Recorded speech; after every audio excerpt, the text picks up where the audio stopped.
I can smell ice cream 6 feet away.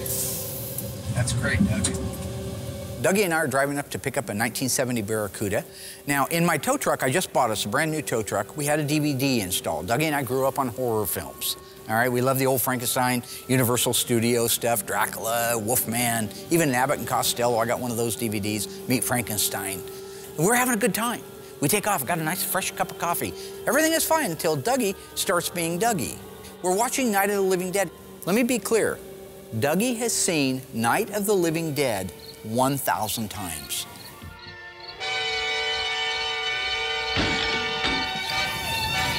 Is that Barbara? No, it's not Barbara. Well, who is it? I don't know. Johnny? Johnny's dead. Johnny who? Johnny, her brother, the one that says they're coming to get you, Barbara, that we use in the show all the time. What's she doing now? Who? Johnny. Johnny's not a she. How do I know that? Well, this ain't the crying game. Crying game? Who's crying? Nobody's crying. In the crying game, when he pulls his shirt open and he shows his meat and two veg. I don't know what Mark was talking about, meat and two veg. I don't know what movie that's from. All I know is I like chocolate brownie thunder ice cream. I wouldn't watch that kind of a movie. You watch worse movies than that. Like Night of the Living Dead. Night of the Living Dead's a great movie. It's a cult classic. If you say anything about it again, you're going to walk the rest of the way to Salem. It's my favorite movie. What is? I don't want to walk here. You know how exhausting it is? Ask anybody at the shop. Ask Will. Ask the guys in the assembly shop. Ask the camera guys. It's exhausting. You can't win a conversation with them. It's like a virtual game of tic-tac-toe. All right? The very best move is not to play. That's from War Games, 1983. Right now, my left arm is going numb. And they'd say that's one of the first signs of a heart attack. And I was perfectly fine an hour ago. I need to check my cholesterol. You know, one of these days, I'm just going to vapor lock right behind the wheel of the truck. We're all going to die. I'm going to have a heart attack. It's going to give out because the blood pressure's through the ceiling. All right? Maybe that'll make him happy. They're coming to get you, Barbara. Buried deep in the Pacific Northwest, one team in Springfield, Oregon, takes on the impossible, finding dead Mopar muscle and bringing it back from the grave. Award-winning Master of Mopar, Mark Worman, his cousin Doug, his daughter Alyssa, his best friend Royal, his painter Will, and the rest of the GYC ghouls are restoring, resurrecting, and recreating some of the fastest, fiercest, and rarest muscle cars on the planet. This is Graveyard Cars.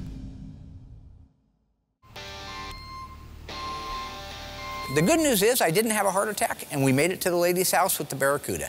So, one for the kid. So Doug and I are out in Cheshire, Oregon, picking up a 1970 Plymouth Barracuda. I got the strangest call last night from this nice lady that said she had a 70 Barracuda. As she was describing this car, which you never find local cars. You car guys know it. No, there's never anything in your backyard anymore. Everything comes in from tens of thousands of miles away. But she had called and said that she had a 70 Barracuda for a long time, and she'd like to sell it. And so I had her describe it to me. And as she was describing it, somewhere in my brain, because I know all the Mopars in town, or think you do, she bought it from a guy in Veneta, had it since '87, then started to describe the interior to me. I'm thinking, man, there's no way is that any way that's that car? So after a few more minutes talking with her, I said, so did you used to live in Springfield? Because if you did, my cousin might know you. And she goes, is your cousin Doug Oldham? I said, well, we call him Cousin Dougie. Yes, that's him. Okay, so this was so much fun. Mark gets a call from a girl named Heidi with a blue Barracuda for sale. She was engaged to a friend of mine named Todd. They've had that car for years. And so now I guess she wants to let this car go, and this is so much fun. It's like reliving the past or something, going back to see this car that I haven't seen for 25 years or so, and I'm so excited to see what this car looks like now after all these years and see some old friends again. The girl moved into Springfield, lived on G Street, and Mark and I actually drove by a couple of times and stopped and, inquired as to if she'd ever want to sell this car, and she said no, she'd never part with it. She named the car Annie, from Dreamboat Annie, the Heart album, so she's got some real sentimental attachment to this car. Mark, her name is Annie. Her name is Annie? Yes. Heart, Barracuda, Dreamboat Annie. Oh, yes. Very good.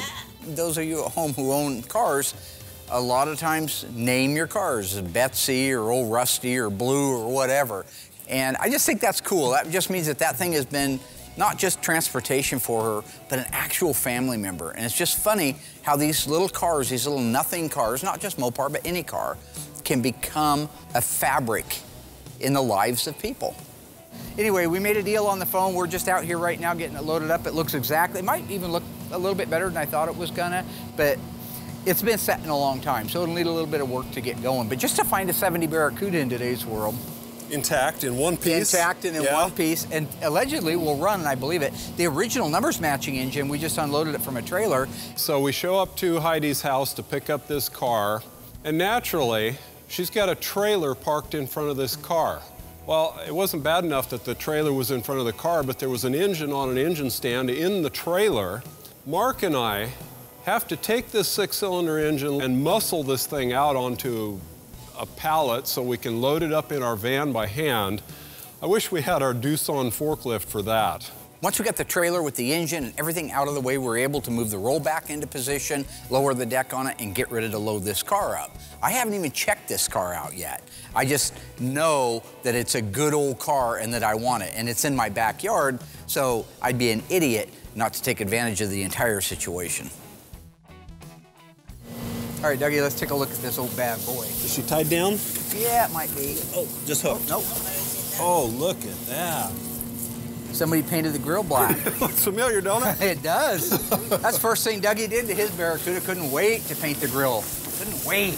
So when we show up to see the car, the thing looked great overall. And one thing that caught my attention was the grill, which originally was argent silver, just like mine, and they painted theirs flat black as well. And that made me feel a lot better about mine, which Mark has harassed me to this day about. The rear panel was painted flat black, just like mine. It looked good. The car looked good. He wanted an AAR Cuda and his daddy wouldn't buy him one, I guess. I don't know. I don't know. So now when you're talking about a black grill for a 1970 Barracuda or Cuda, the only model that ever came with a black grill was the AAR, All-American Race Team car. It was a smooth, matte finish black, all right? Now Doug's car was a Grand Coupe, so he had the bright argent silver grille and matching tail panel on it. And I gotta admit, when he did paint those black, the car really did start to stand out and look much more ominous than it did. Although if we were to find his original car and restore it, we'd put all the argent stuff back, because now we're OE guys. Back then we were butchers. Hey, that looks all right. White interior. It's all there. Oh, is it? Yeah. Oh my gosh. Well, Dougie's in heaven now. I loved my car being a Grand Coupe because I had a full white leather interior. It was different. Everybody else had black interior, whatever, but mine had white leather, and I loved it. And this car has white interior too, and it makes it that much more appealing to me. I'm really excited to buy this car because it's so close. We know the car, we know the history on it, we know the people, and it's a unique little car with a slant six like that, a kind of a plain hamburger sleeper car. I just think it's awesome that we're in a position that we can go out, find cars like this, and buy them.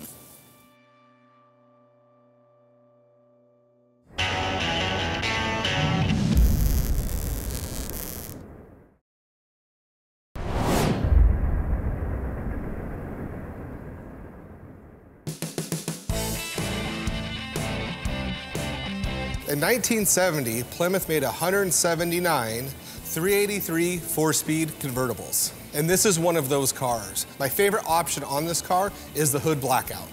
Sorry, Will, that's actually V21. Victor 21 is the correct sales code for that, and it's not called hood blackout, it's called performance hood treatment, all right? You know, you're swinging a big one out there like you're the man, and you ain't the man. Everybody want to be the man, nobody want to be the man. Now, why don't you ask those questions? So when it comes to doing the blackout or the stripe, I love doing these because they really offset the car. They break up. This car in particular is orange, engine's orange, so that hood stripe's really going to offset nicely, especially with the black top. With that being said, there's two ways to do this. We have the Graveyard out there, which is a great reference. At this point, I'm able to take an original hood, bring it inside, and get my measurements. So the first thing we do is I want to get the measurement that's right here to this leading edge, which is about 7/8 from there to there. And I want to see if they did the same thing on the other side, which they didn't. They did this side at 3/4. The factory didn't do them perfect. Do you want to match it to the factory or do you want to make it perfect? I think it's cool to do it to factory, but Mark would much rather have them perfect. So even though this is off a little bit, we'll clean it up when we go in there to actually do it. See, this is what you call a preemptive strike on old Magic Hat's part, right? He finds a factory hood that has the V21 performance treatment on it. It's as close to perfect as humanly possible. It actually, I've looked at a lot of those, and they're almost perfect, all right? But play it down. Oh, these aren't perfect. So don't expect perfect out of me if the factory couldn't get perfect. That way, when his is all off and wonky and the stripes are all over the place and he's destroyed the looks of the car, he can blame the factory hood for it. That's a preemptive strike. I've seen this movie before, all right? Now, when it does kill the entire looks of the car, and the car's dead, I gotta explain that to the customer. And Will's gonna go back and say, roll the tape again. No, let me tell you something. My training is as a painter and not a coroner, all right? Now that's Gerald Olin from 1408 Sam Jackson. My training is as a manager, not a coroner. Says that to John Cusack. Mike Inslin. What is it again, the question? We got our measurements. I've written them all down exactly how they're on the hood, the original hood. So we're gonna lay them out on this. They're off a little bit on the original hood, so we may make some adjustments as we go. Now what he's doing there is he wants a parade, all right? He's like, well, look at me, I got everything perfect. It's right down to the, this is some angle to get a parade. Remember Kelly Robinson in I Spy? Kelly Robinson, Eddie Murphy's character? He wanted a parade. Kelly Robinson wanted a parade, right? Ain't gonna be no parade, just lay the stripes out. Okay, it's not rocket science.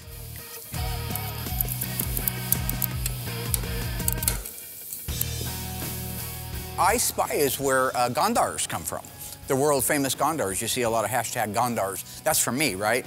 I'll be in the shop just walking through and I'll say, Gondars! Gondar! You're a real player, Mr. Gondars. Hold me close, a tiny dancer. Right, Tiny? You know, Mark really shouldn't be picking on me when it comes to laying these stripes out. He used to do all the stripes because if they're off a hair, they stand out so noticeable that I wanted no part of them. But I've been doing it for so long now. I love the detail process of it. He knows I'm a good painter. He knows there's no reason to pick on me at all. And I execute doing these stripes to perfection every time. In the past, there's never been anybody that can lay out stripes like I can. Now that is an absolute untruth. If your rectal smoke detector is going off at home, folks, that's because Will's blowing smoke up your ass. I had a guy working for me years ago that did a beautiful job laying out the stripes. In fact, it was the very first season, which you can watch over on our YouTube channel. Bunsen burners, nice little learners. Not the point. Point being, he did a gorgeous job. It's the FC7 Inviolate 70 Roadrunner. There was a two-owner car that we did for the guy that I actually ended up buying Emma's Super Bee from. Okay, so if you go back to then, if you watch him lay those out, they're absolutely beautiful. The only problem with that guy was he was always jacked up on tuna, right? He had some kind of obsession with tuna. So he's always eating it out of a can, because he's a wannabe bodybuilder, you know, fruity pie guy, and he always eating a tuna, eating protein, low fat, whatever, right? But all he did was he worked his biceps. He didn't even work his neck or anything else. He had kind of a wide chest, and he worked his bicep, and all the like a super bodybuilder. He looked like Big Dog from Looney Tunes, if you watch that. You know, there is no do-over when you do these stripes. It's not like when you're doing a decal. If you don't like the way it lays out, you can just peel it off and start over. When it comes to painting them, you got one shot. So after I lay them all out, I double check my measurements, because once it's painted, if you unmask it and something's wrong, I'm repainting the hood, I'm repainting the cowl, and I gotta start with the color and start the whole process over. So there is no do-over. It's gotta be very meticulous from start to finish.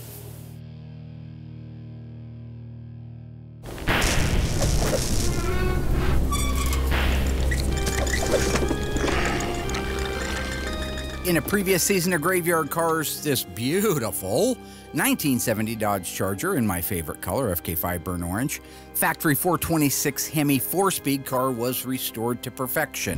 How many 70 Dodge Chargers with a 426 Hemi and a manual 4-speed transmission were built? Is it 16, 26, 56?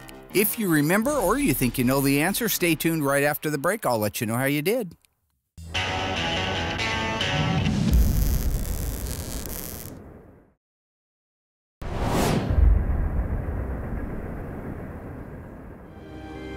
All right, ghouls, welcome back on our beautiful FK5 Burnt Orange 1970 Hemi Charger RT. How many were built with a 4-speed? If you said 56, that is exactly right. Good job. You paid attention, or you know your Mopars. And you also know this was probably one of my favorite cars of all time. The car I had when I was 16 years old was also FK5 Burnt Orange. Mine just happened to have a white top and no bumblebee stripe. This thing is a black vinyl top, white bumblebee stripe, bucket seat black interior, and to top it all off, all numbers matching. It also was one of the biggest reveals we've ever had in Graveyard Cars history. You know I can't say it enough. It's just really great to see the car just about all done. Real pretty. Did a great job here. Now here's a little inside tip of the day. The reason I chose today to go up there with Doug and pick up the Barracuda is because Philly Steak's in town. Yeah, he coming in to check out the car. He called me up, I want to come check out that car a day before Cindy gets here. Oh, no thank you. That means he's gonna come in, crawl all over the car, find every minute mistake or detail error and document it like it's a big thing. So I don't need to be there for that. I don't need to have my blood pressure driven through the ceiling. While walking around the car, it was nice to see a bunch of the parts I supplied actually on the car again instead of just in a box or on my shelf. Noticing some of the things, like I took liberty and I added the passenger racing mirror. I just feel a car looks unbalanced if it only has the one side. As bright as purple seems, it's really a darker color. So anything that's bright, like white or chrome, really stands out on the car. Like another thing was this car originally had a black vinyl top, and we opted to go with white because the black sort of gets lost with the purple, but with the white, it just pops. Yeah, this flip-top gas cap is an NOS one I had in stock, sent out to Mark and the guys, and they put it on the car. It looks great. NOS stands for New Old Stock, which means it's a brand new part that hasn't been used, but it's an old stock part, which means it's old from back in the day, around period correct, 1970-ish, for this car. Some items are date-coded. So NOS is a term that's misused a lot.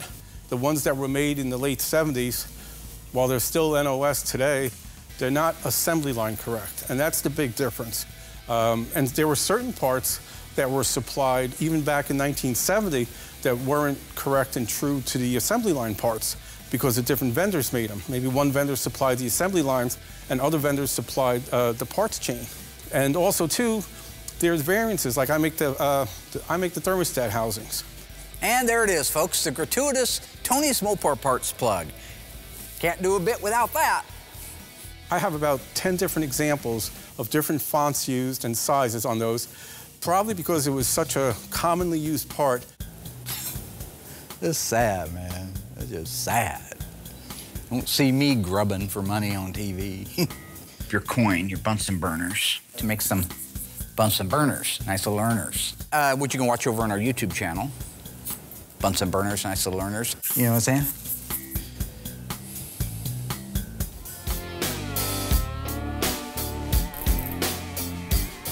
So to get those edges really nice, I use blue fine line. It's a plastic tape, and it's the last piece that I put on there. It lays around corners very well, which you need. It doesn't lift, And the most important thing is it is very flexible. So you don't want to pull it, because if you pull it, it'll kind of hourglass on you and make your stripes do this. So you can run that tape stripe all the way down to the edge of the hood, go right around the corner, pull just slightly. Lay that tape down, run your thumb along the back side of it so you got good adhesion, go around any corners, make any pattern you want, and it'll do it without lifting. It gets kind of tricky because you get your outline done so you can see what you have. And then you have to go, okay, what goes black, what goes orange, what goes black. So what I do is I draw it out on a piece of paper, and everything that goes black I scribble in. And then I tape that piece of paper to the edge of the hood so I have a reference, because you do get kind of lost sometimes. So once I have one side done perfect, I'm able to duplicate that on the other side, and we're ready to go. Once all the taping is done, I grab my 36-inch paper off all the edges. Once the paper's all done, I cut a piece of plastic, covers the rest of the car from overspray, and then at this point, I'm ready to paint it.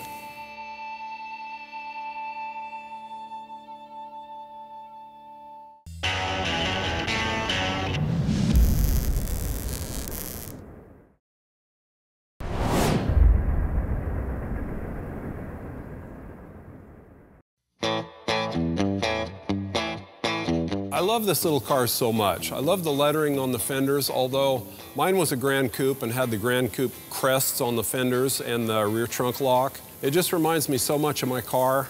New headliner and the Mopar carpets in that box there. For some reason, it's got 72 style seats in it. I'll bet you it was a bench seat car. Yeah. You always had buckets. This is absolutely how I got it, except for, you know, the years with, like... Was it always white interior? Yeah. This is the way you got it? Yeah, we haven't done anything to it, but by a new headliner and the carpet that's in the box. Doug, if it had the wood grain inserts here and I didn't have your original ones, I'd say somebody put this white interior in the car. So what I'm talking about that is on the Grand Coupe, it's supposed to be the luxury edition of the Barracuda. On the trim panels, normally in this recess, it's just the vinyl. You don't see anything. It's whatever the plastic trim panel. On a Grand Coupe, they made a really neat contoured wood grain insert, and it really does richen up that interior. How about take a load off, Annie? Take a load for free. Yeah. Take a load off, Annie. Wait for it. You put the load right on me. My gosh, he's trying to dance there. It was a blue interior. I think it's pretty interesting that this car had a blue interior and they changed it out to white. My car had white interior, and naturally they had to change it out to black interior. I don't understand why people can't be happy with what they have. Now, we talk a lot about how this little Barracuda is similar to Doug's. That's mostly because it is just a Barracuda and not a Cuda model, which you guys see a lot of on graveyard cars. It's got the flat hood, and so that immediately brings up that feeling of Doug's old car. But where Doug's car is considerably different than this car is on that fender tag. And I don't want to go down that rabbit hole too far, but his was a very unique car that I believe in my heart was one of one. It was a 318. It was a 4-speed. FY1 lemon twist yellow, right? White leather bucket seat interior, overhead console. Yeah, my car had a lot of options. I guess I didn't appreciate it the way I would now. It did not have a vinyl top. That's why it's FY1 up higher. It was an AM 8-track, light group car. This thing was loaded, and it was a Y14, meaning somebody actually ordered that car. So to me, in my mind, that very likely was a one-of-one car. And the truth is, I actually know where that car is. Taillights look great. The chrome's good on them. Real nice detailing job with the black around the taillights. Body's real nice and straight, too. You know, to the good body work that was done, which was very little needed because this is all original sheet metal on the car. Tony is right about the car. This was a California car, so it wasn't rusty. There was a couple of patches in the bottom of the quarter. I think we had a small patch in the driver's floor, but the rest was good, solid, all original metal on it. The right front corner had been tapped at some point, so we had to do a little bit of work to the right inner fender, but otherwise, really great, solid car. But the rest of it's all original stuff, so it aligns like it's supposed to, and hopefully it was a lot easier to work with to get to be straight. Ah, the plot thickens, see? What Tony's doing right now. I thought it was weird that he'd compliment the car. So what it is Tony and I are good friends. So I just charge him my cost on stuff, right? I don't mark it up because he's my brother. He does the same thing for me, all right? So what he's doing is saying how mint condition everything was on the car. How like the car didn't need anything and it came out so flat and not wavy and it's just beautiful, right? That's because it's playing down. It's kind of like a wheel. It's a preemptive thing. Play it all down so when I turn in the bill and say, listen, we had 120 body hours. How'd that there? You have 120 hours. It was a mint, condition. There, give me another sandwich. Is he starting to sound like Yogi a little bit? Hey, Marco. Another liberty we took with the car, Cindy liked it, and I like them too, is the Krager wheels. A liberty, he says. That's a really nice way of saying butchering. This isn't a Krager SS. It's very similar looking. It's the closest thing that Krager makes to like a torque thrust wheel. And I like to look at these a little bit better than the SS. Now, I do have to agree with Tony on the wheel choice. First off, it's a great looking wheel, all right? This is a Krager wheel. I think it's a 610C. That means it's actually an all aluminum wheel, whereas the Krager SS has a steel outer band with the cast aluminum inner. This is actually all cast aluminum, and then it's chromed. So it's a beautiful wheel. And it's 20 lug nuts to change it out. So it's not like you change the top from black to white, and now you have to redo half the car to fix it. Butcher. God, I wish Darren was here to see this. He would just have a field day with it. Where's the shifter booter? What's the deal? Didn't restore the car, Darren. Is this missing some trim here? He wanted those taken off. What's the deal with the tips? He wanted the 71 to 74 tips on it. So it's usually you never quite finish them even when they go. No, I didn't Darren, get paid to do a restoration. It's a collision job. I understand that. And this was an NOS mirror. I sent them out for the driver's side also. There's another liberty I took, a couple really, on the interior. Another liberty? Ellis Island doesn't have that many liberties. I don't understand, why didn't we just build him a tribute car? He could have saved a bunch of money and invested in a sandwich shop or something. It's just, what's happening? It was a bucket seat car with a 6-way seat, which is nice, but there's nothing more comfortable than a bench seat in an E-body. And the only way you could get that from the factory is if it was a column shift car. Well, the column shift car is somewhat boring, you could say, and we changed interior color to white instead of black for the same reason that I mentioned prior, for just the white just stands out so much nicer. He's gonna pick on me for not having a washer underneath the wing nut on the pie tin. And he's changed the interior from black 6-way bucket seats to a white bench? Physician, heal thyself, right? I don't want to get all biblical on everybody, but come on, man. Luke 4:23.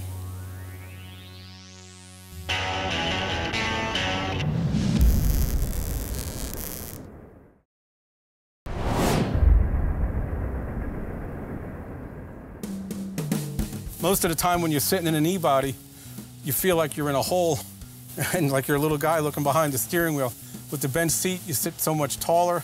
You have much better vision and view. I also added the tough wheel on the car. Oh, a tough wheel. A tough wheel. Good call. Mind if I just check the sales option code book real quick here? S84, S84. I don't see the S84 option in a 1970 E-body. That is so weird. The tough wheel is actually a smaller diameter than the standard wheel, so it makes the steering ratio seem quicker. The instrument cluster is beautiful on this. Instrument Specialties did a real nice job. Yeah, we stayed with the black headliner instead of white, just for cleaning purposes, and very happy to see it done and very happy to see the progress. Long time waiting. Here we go again with another liberty I took. Another liberty. It was originally a black body side molding car, and we opted to go with the white stripe. Again, it stands out. It just looks really good and ties all the white in together. Looking at the front of the car, the grille is just gorgeous. Such a nice job on that. I believe they restored the original grille, and Cindy will be real happy when she sees it.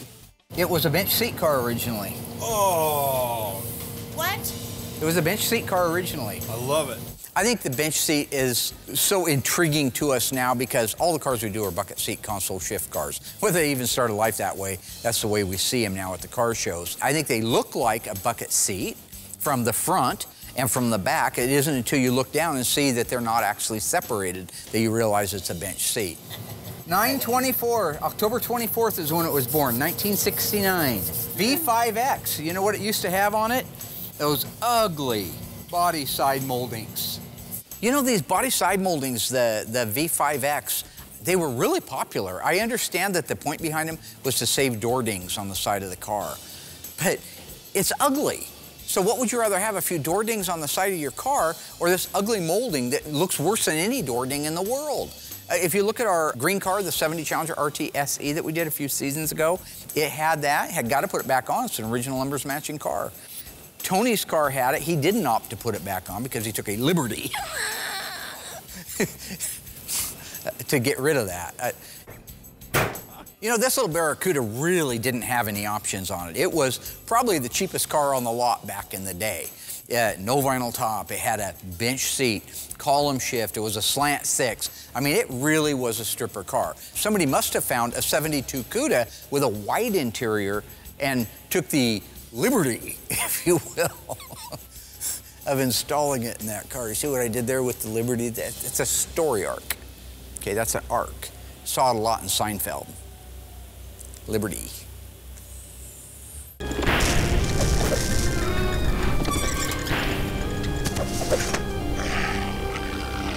In a very early season of Graveyard Cars, we restored this gorgeous one-of-one 1970 Dodge Challenger, an FC7 Plum Crazy, loaded with options. True or false, this car was a 4-speed. If you remember the car and you think you know the answer, stay tuned after the break. I'll let you know how you did.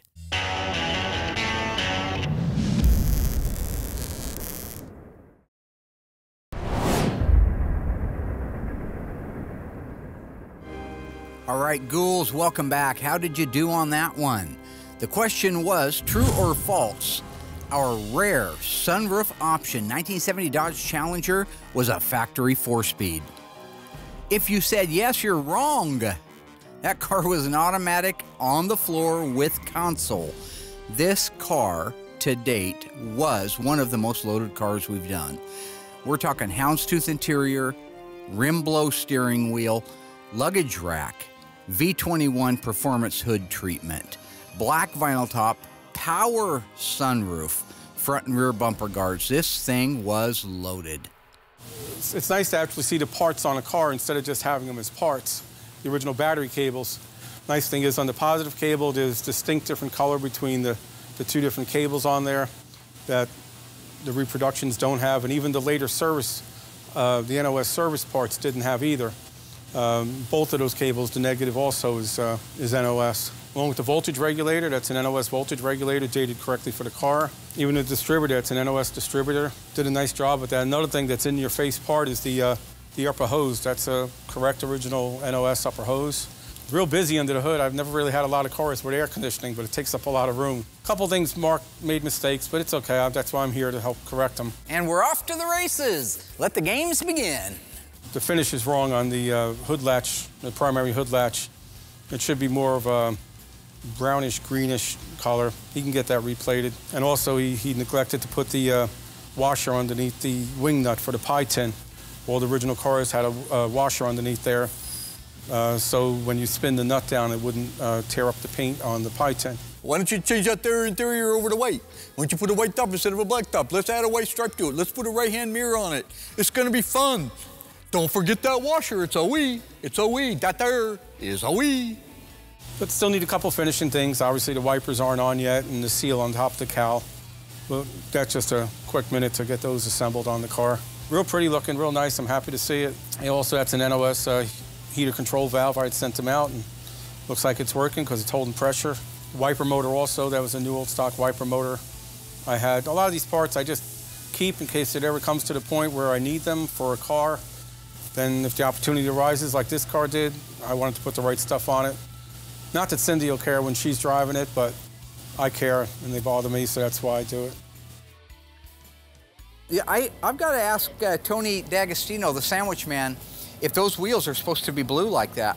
Now, what I'm talking about is a standard issue wheel. So if you didn't option any other wheels on this car, you would have got a wheel painted body color with a little poverty cap in the middle of it. In this case, We have a wheel that appears to be painted body color from the factory, but it has a full wheel cover on it.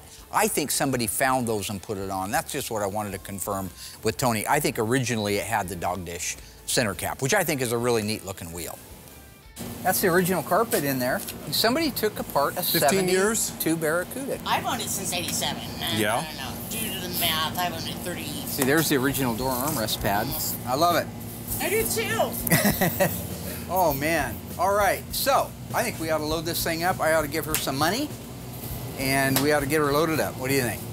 I still think it's great to be able to do, after all these years, what we did as kids. We don't see eye to eye all the time, but we get along and we enjoy working on these cars again after all these years. I think we are so lucky. You know, I'm asked this a lot. Did I ever think that Graveyard Cars would be doing what we're doing now? And, you know, I had no idea what would happen with Graveyard Cars when I had the idea. I hoped that it would be a fun show.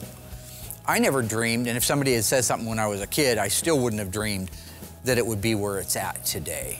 To be able to work on the greatest cars that I have loved and drooled over my entire life, and to be able to go out with my cousin and hang out as much as he makes me crazy, and be able to buy these cars and bring them back and offer them to somebody as their dream car. So it's definitely better than anything I could have dreamed of or hoped for. I believe it was John Lennon that said, "Life is what happens when you're busy making other plans." And for me, that's true. However, John also said that I am the Eggman, I am the Walrus, so I'm not sure what to believe. That was Tim Canterbury from The Office, BBC. So.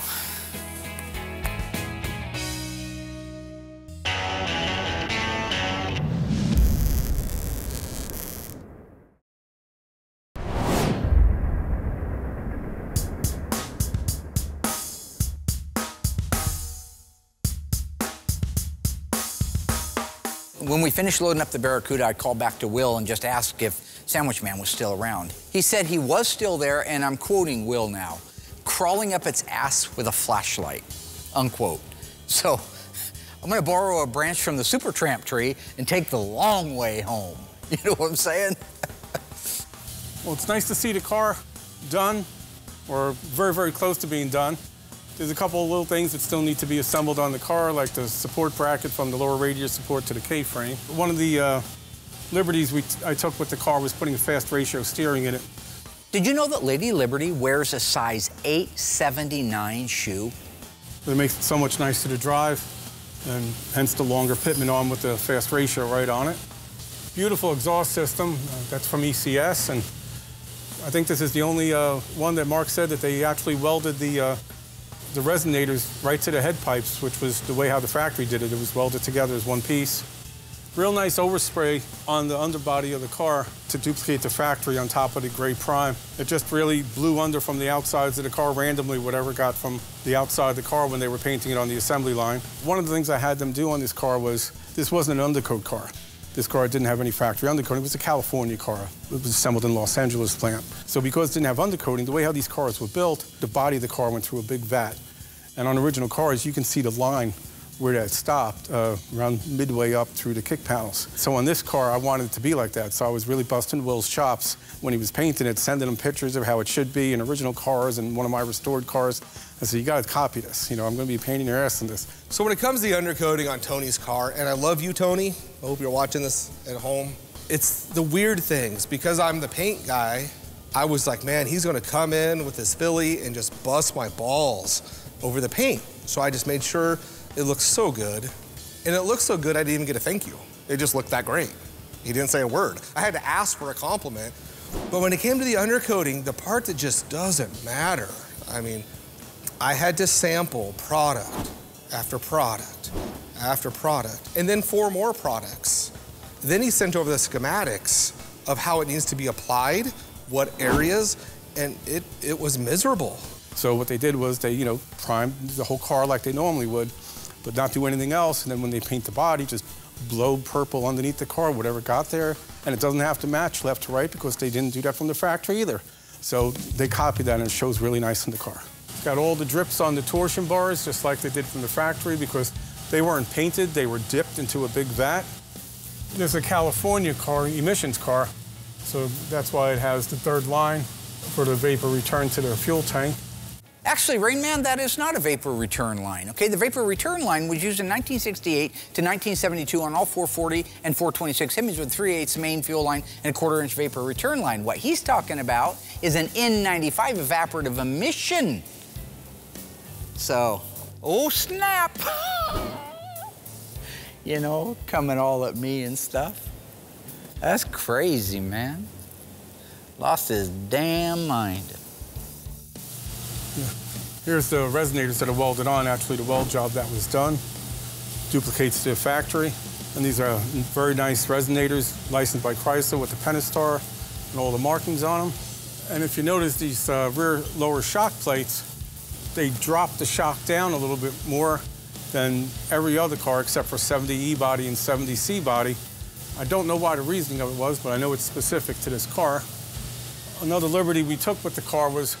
Hey, did you know that France gave us the Statue of Liberty originally? That's damn nice of them.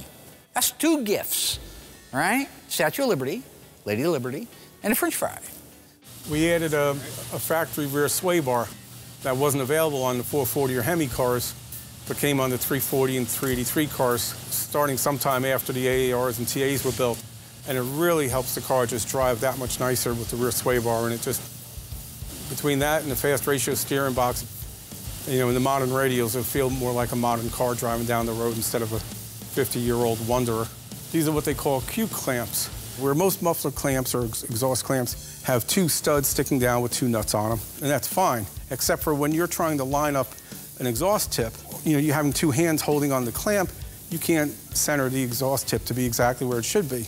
And it's really critical on the E-bodies because they have to fit into the rear valance. It's a 1-bolt deal, so you would hold the exhaust tip with one hand and use the other hand to tighten up the bolt. Okay, so we got the whole entire car masked up, ready to go. It's all scuffed, sanded, everything looks really good. I'm gonna tack it off, make sure, because you can't cut and buff flat. So the way it comes out is the way it comes out. So we're gonna spray it, everything looks good. It'll sit in here overnight, then I'll kick it back to assembly, and I'm done with this car. So when it comes to cutting and buffing, especially, I mean, we do it on all the cars. It takes care of, you know, any dirt nibs, imperfections. Honestly, I mean, very seldomly will I have a run. It does happen, but you know, you just do all the paintwork cleanup in the cut and buff on a car that's either single stage or base coat, clear coat. When it comes to doing flat black or any matte finish, it's a little more tedious because the way it comes out is how it comes out. You can't have dirt, you can't have a run, because if you sand it, it's all, and then buff it, it's going to be shiny. So you got one shot to do the flat black, tack and blow it, wax and grease it, blow the booth out, blow yourself out. You walk out of the booth and you're done. And it's got to look that way. The stripe process went really well. Came out perfect, looks amazing. It's just a very tedious process, and I learned I can't be filmed the whole time while trying to get measurements. It's too distracting and too much of a pain in the butt. So just making sure the stripes are done perfect takes so much time. But they look amazing. Got it over here for Justin to assemble, and we can walk away from this car at this point.